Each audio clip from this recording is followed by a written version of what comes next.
ndashaka amafaranga ngo tubane. Oya pe atatwigendere she. Oya ntago bakujyana amafaranga ndigiye kuyashaka. Bahura niki sikuna inkumbuye. Ameza atatu kubenshi. Cyane nganje she.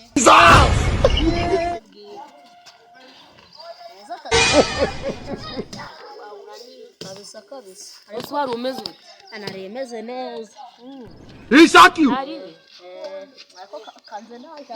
Ugiye? Ubanguke. What do we have this?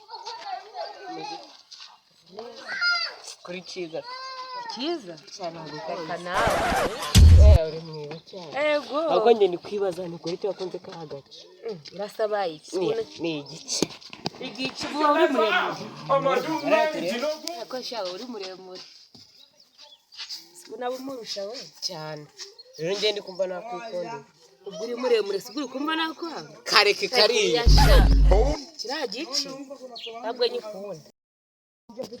Gahunda yo kumupropose tukabana. The blood of Jesus.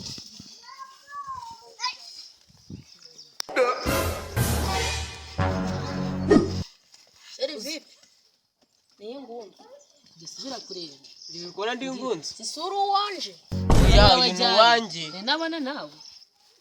Uyu ni shere wanjye mushasha ariko mu gupreza. What's it with that? Varya kuva kera. Nabyo waruzi. Naho nahurira nawe. Nawandusha amafaranga. Ujye ufite amafaranga. Urajana nde? Nankoreye Wayabonye. Nanje ariko nzayashaka amafaranga. Yabonye. Nzashaka amafaranga ngo tubane. Oya pe atatwigendere she. Oya ntago bakujyana amafaranga ndigiye kuyashaka. Ngiye gukora ikiyede nyashaka. Ikiyede. Ndabona amafaranga sheri.